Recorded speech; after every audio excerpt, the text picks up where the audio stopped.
Through time and space hast thou journeyed unto me, as I knew thou wouldst.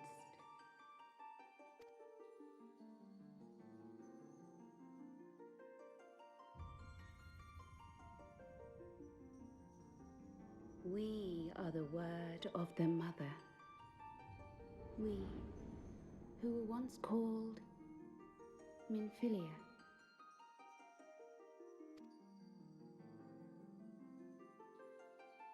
Much time hath passed for thee since the bloody banquet, since I hearkened to her word. Mother, Hydaelyn guided me towards Y'shtola and Thancred, that I might be swept up in their flow and delivered unto the ethereal sea. There, adrift and alone, her voice silent once more, I prayed for those we have lost, for those we can yet save. To her I would make an offering. We speak now with one voice, one will, one word. Unto thee we bequeath the most precious of gifts, the truth which lieth at the heart of this world. Thus do we beseech thee once more. Hear, feel, think.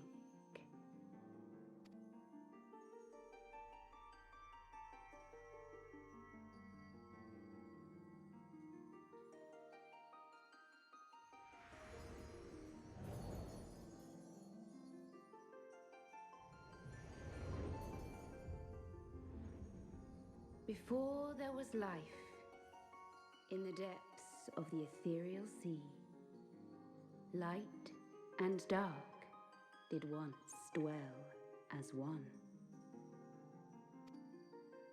But the darkness coveted power, and the balance was broken. Thus was I forced to banish him unto the distant heavens, to forever remain apart, a moon bound. In sundering the star did we cry out, and the barriers twixt planes chanced to falter. Across 10 and 3 were we then divided, reflections of the source, each possessed of a shard. Zodiac longeth to be made whole. For his restoration, for his resurrection, his servants labor without cease. They seek to tear down the barriers which surround the source. Thus do they rejoice in their ardor, in your calamities, for each marks a rejoining.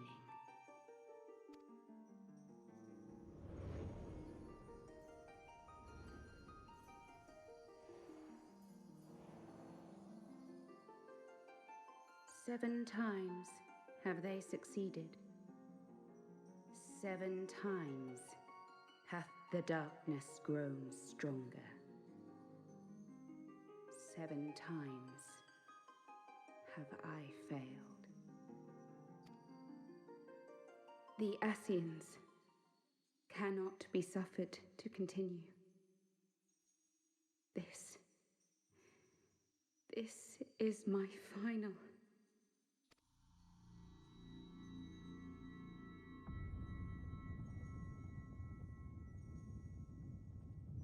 The crystal's power is all but spent. With what remains, I will return you to the shore of the ethereal sea.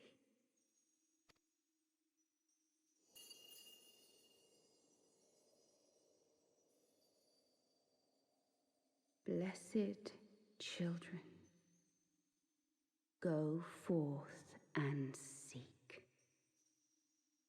Seek.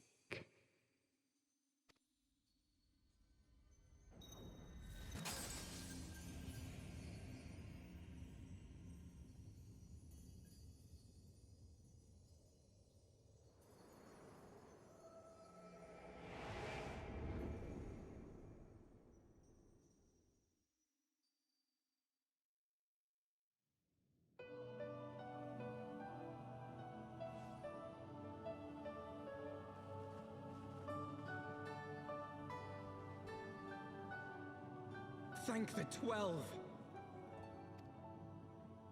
Did you find her? Did you find Minfilia?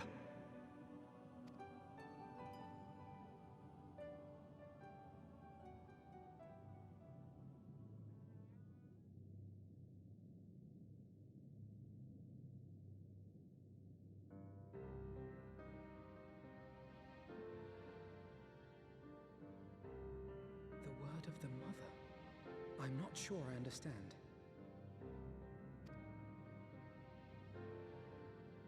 Nor am I. Kreia?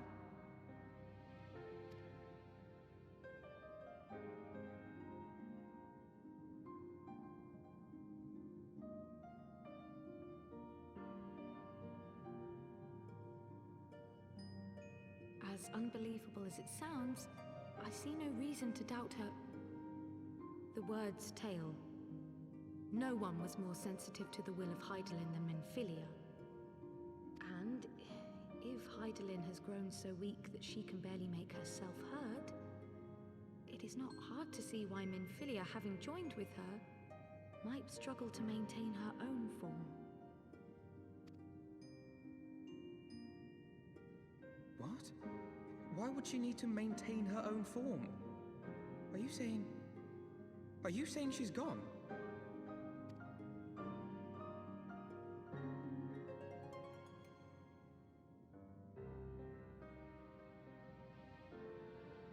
But that cannot be! Not now. Not after all we have accomplished. We were meant to usher in the dawn's light together. She threw herself on the fire to fuel your dawn's light, boy. You'll just have to usher it in on your own. Must you be so ungentle?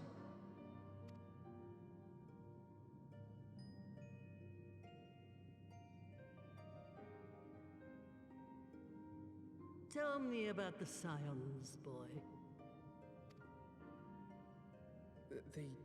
The Scions of the Seventh Dawn lay before Eorzea's salvation. Whenever the realm is threatened, be it by Primal, Ascian, Garlean, or any other, we take up arms in her defense, that all in Eorzea may live to see a brighter tomorrow. And that's very noble of you. But in chasing after these lofty goals of yours, you seem to have lost sight of some basic truths. To win a war, you must be willing to do whatever it takes. To fight, to kill, and if necessary, to die. The path you've chosen is paved with the dead. Walk it with your eyes open, or not at all.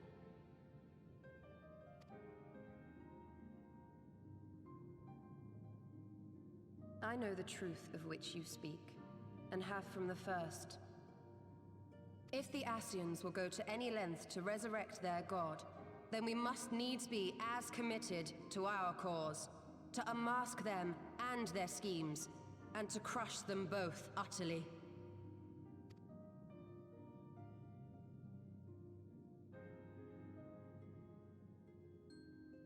Come, there is much to be done.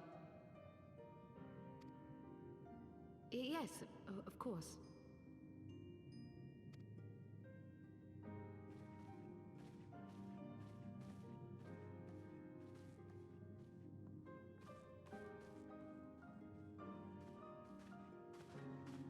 Thancred, wait!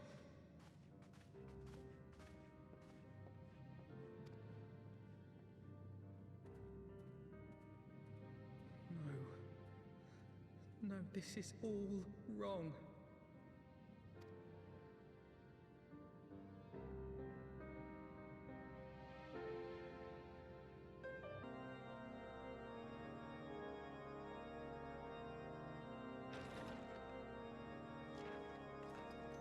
Pleasure to see you again, my friend. I take it you received our invitation. Good, good. You of all people should be present.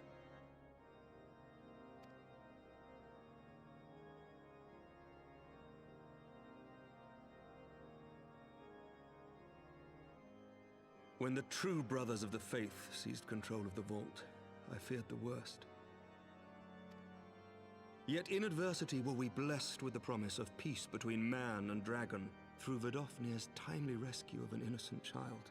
Timely, I say, though miraculous or providential might better describe the event. The gods themselves could not have devised a more fitting symbol of hope. Needless to say, we could scarce let such an opportunity pass us by.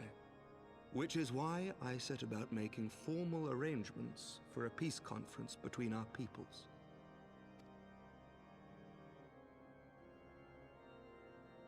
You and yours have done more to bring us together than any, and it is only right that you attend. But I confess that is not the only reason I would be glad to have you there. Given Nidhogg's implacable opposition to the peace, it is possible that he and his followers may attempt to disrupt proceedings, in which event, your presence would be a comfort to all in attendance. Pray understand, I have no wish to invite the Worm's ire, but if our fractured nation is to heal, if we are to move forward as a people united, then we must do whatever is necessary to bring about lasting change.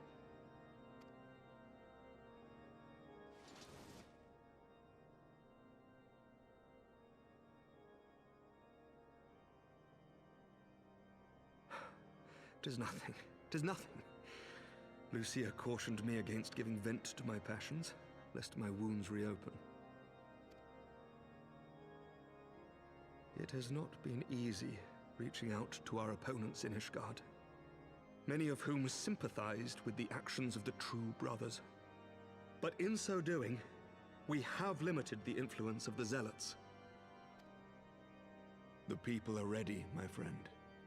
This conference must go ahead.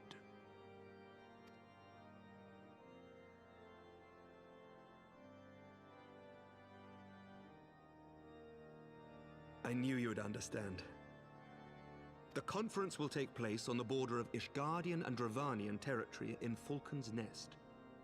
Lucia is there seeing to the final preparations even as we speak. Pray join her at your earliest convenience. It would not do for the guest of honor to arrive late, after all.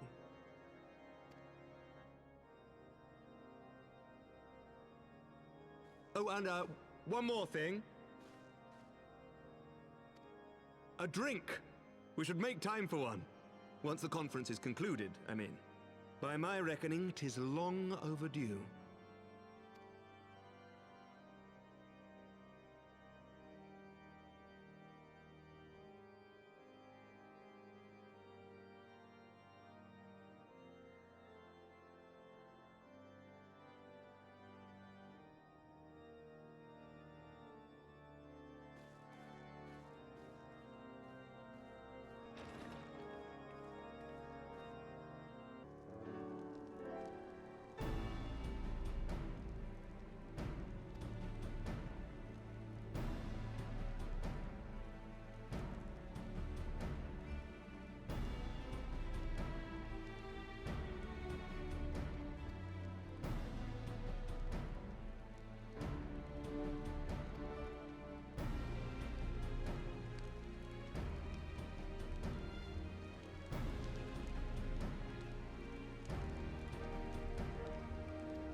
Welcome, welcome.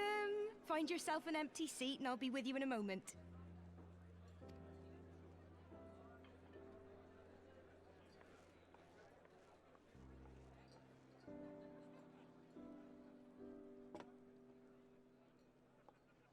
Cold out, innit? Here, a mug on the house. Let's get some colour back in them cheeks.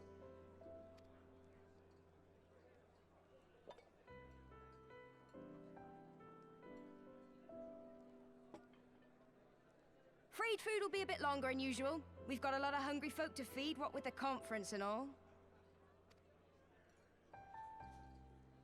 Oh, so many people with cause to celebrate. To think there could be peace in our time, after all them years of fighting. When I heard about the conference, I knew I had to come. I knew I had to be here, to do my bit. My husband, he died fighting the dragons, you see. And here we are, about to break bread with him.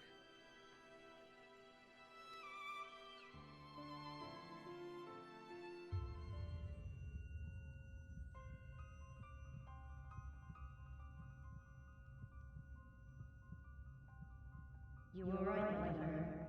You look tired. Reckon you could do with a good long rest? After all you've done, I'd say you've earned it.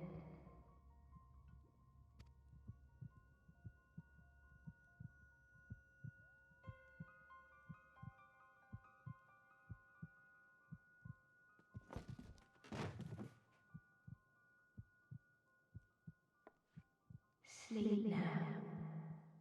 Sleep. Sleep and leave us to our affairs.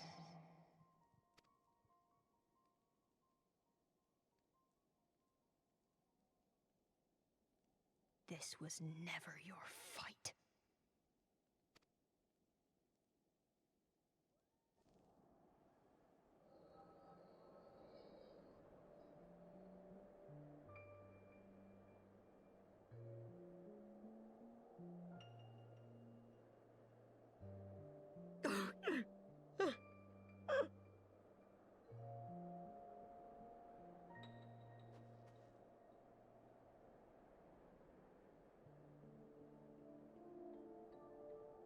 My son. They told me he walks in Halone's halls. Him and the rest of his unit. They told me the same.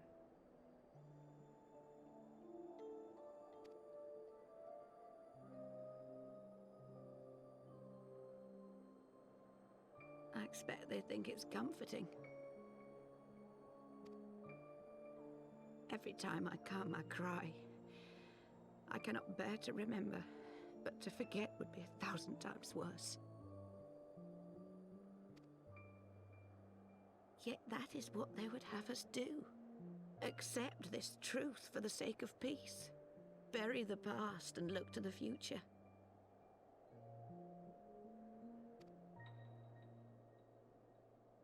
But he was my future. My flesh and blood. My heart.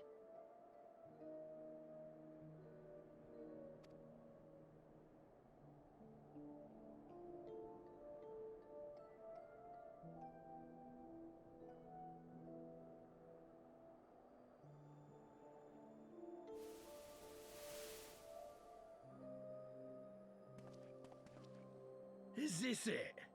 We're the only ones with the courage to oppose this madness? Cowards, a lot of them. They think only of the prize, of the peace Sir Emmerich promises them. They know in their hearts it's a lie, but they go along with it anyway, desperate fools. But not I. Not I! I see the worm that killed my brother in my dreams every night, and I will not rest until he lies broken at my feet. Him and every last one of his accursed kin. All this nonsense about Kings of Eld, as if I care what they did or didn't do. Makes no difference to me and mine. Have the dragons sued for peace in 1,000 years? Are they bollocks? It's a bloody ruse is what it is, and Sir Emmerich and the rest of them bloody fallen for it. But what can we do? They believe, and naught we can say will ever change their minds. Whether we like it or not, man and dragon will come together at Vulcan's Nest, and all will be forgiven. Forgiven and forgotten.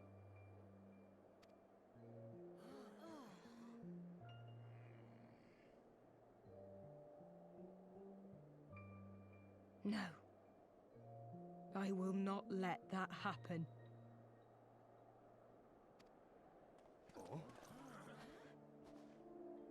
They will remember the true face of the enemy.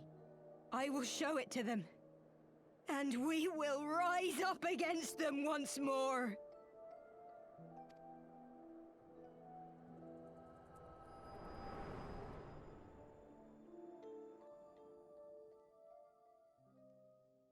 Hey! Hey! This is no time for napping.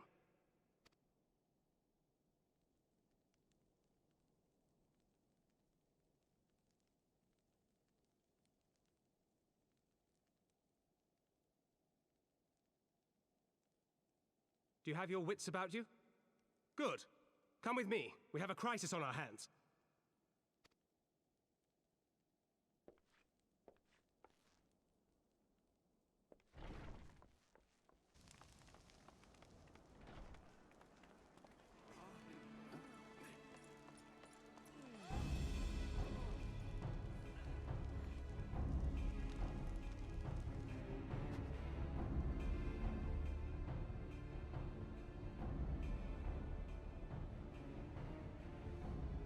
Hear me, brothers and sisters. Do not be fooled by the honeyed words of the Travarnians. The peace they promise is but a prelude to slaughter.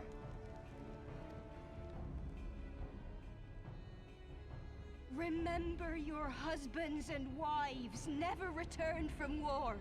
Your children torn apart by fang and claw. All your loved ones shown no mercy. Does not your heart cry out for vengeance? Your blood boil at the injustice? Remember the face of your enemy, brothers and sisters. Remember it, and strike back!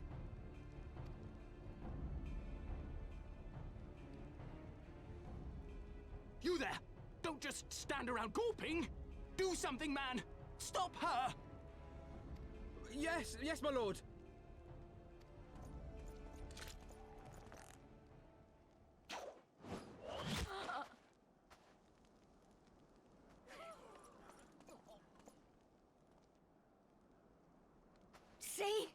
See here the true nature of the Highborn. With lies and deception they lead us to our doom. And dare we raise our voices in dissent? Death is our reward. This is the choice they have given us, brothers and sisters. Death by dragon's fang, or death by nobleman's command. Death to all we hold dear.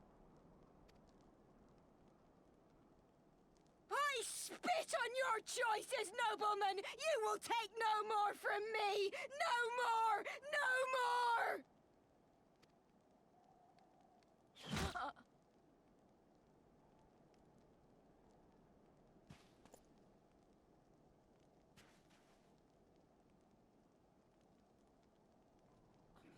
What have you done?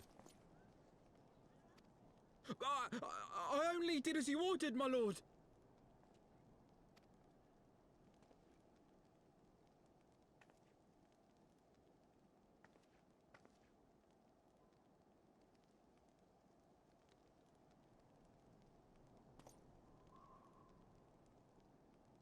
I gave no such order.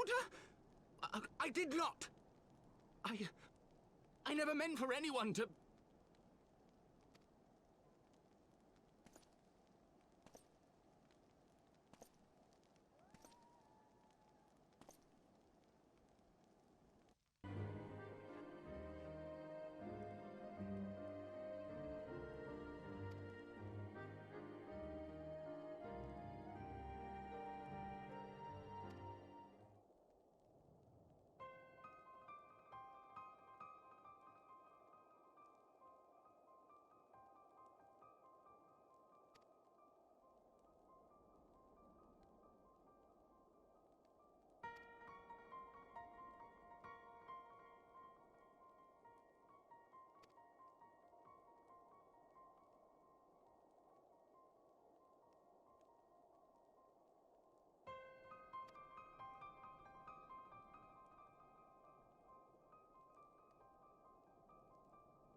Onawa!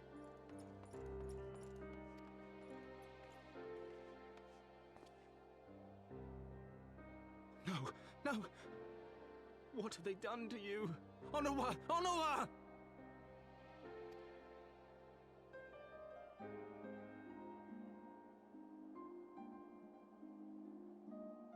Is that you, my lord? You seem rather flustered. Because of you, you imbecile! What in the seven hells happened to you?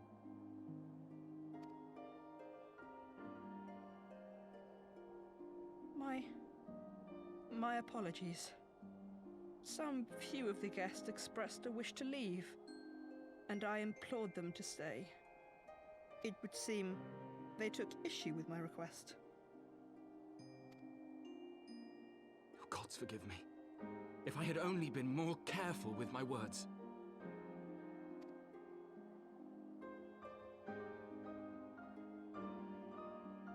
Do not blame yourself, my lord. I know that you and your brother have Ishgard's best interests at heart. That poor woman. She lives in the past, clinging to the memories of the lost. But the future holds so much promise, so much joy. And you know that better than any.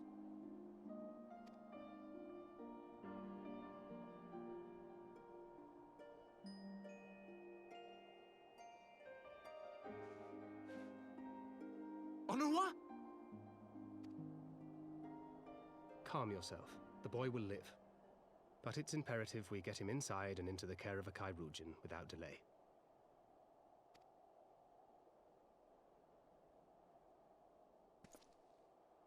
Oh, we were so close! Why does it all have to fall to pieces? Don't they want to live in peace? Don't they want to be happy? We all want the same thing! And still it falls to pieces! Tell me, what was I supposed to do? Someone, anyone, tell me, what was I supposed to do?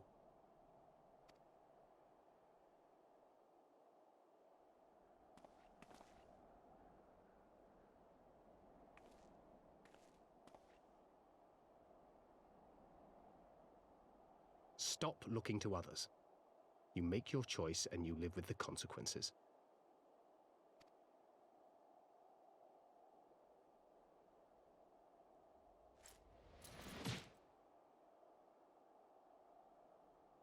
And what would you know about consequences? You who always know just what to say and just what to do. Your every deed is greeted with a round of applause.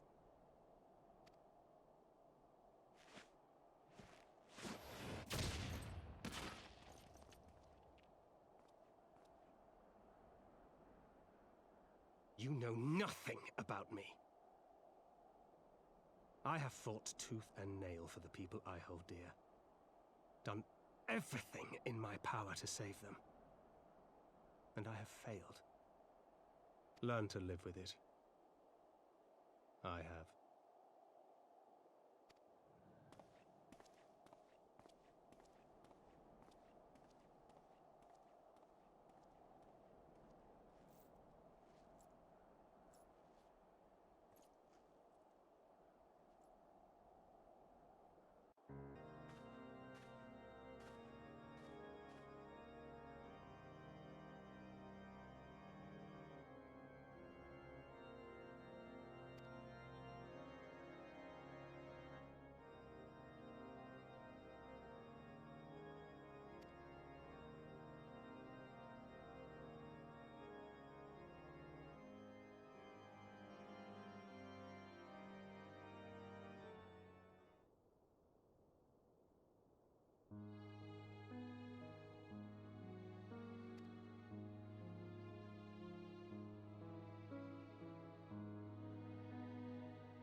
Lord Commander, if I may? I wish to speak with you before the Grand Melee.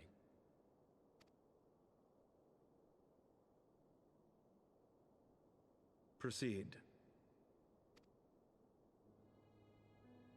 How do you do it, my lord? How do you lead with such certainty, when so many of our countrymen will not hear of peace with the Dravanians? Some of them hate you almost as much as the dragons themselves. They decry you as a patricide in the streets. They even tried to kill you, for God's sakes. Yet still you march on, undaunted, where no archbishop dared to tread. What is your secret? Where do you find the strength?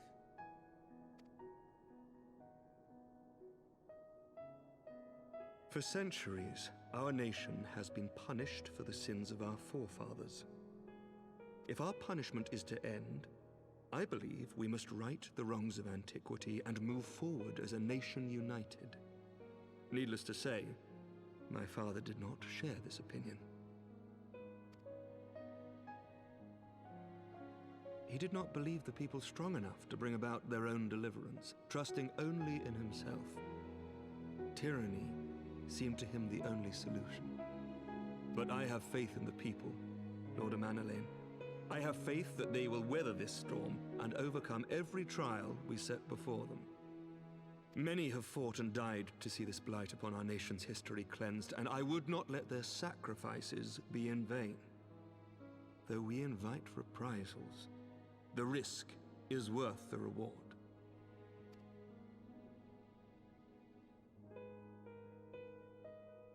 I want to believe. I do.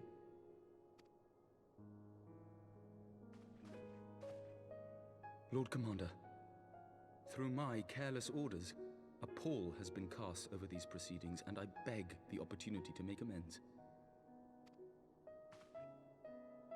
I, Amanalain de Forton, do hereby request leave to take part in the Grand Melee.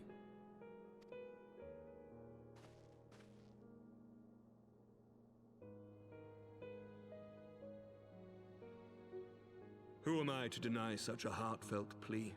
We would be honored to have you join the fray, my lord.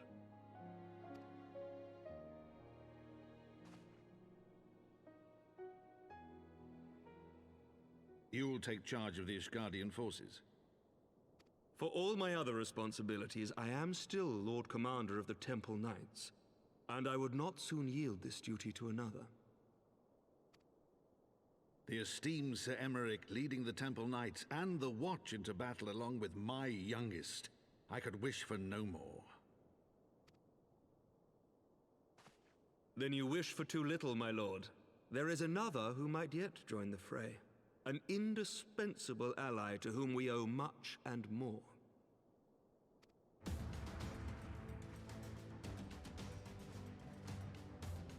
An adventurer beholden to none, who nevertheless chose to champion our cause, who has shared in our suffering and in our glory. A warrior without equal, who I am privileged to call a friend. There is no one I would rather have fighting by my side. I ask this in full knowledge of your obligations, and will not think less of you should you refuse. But if your conscience will allow it, might you oblige me, my friend, one more time?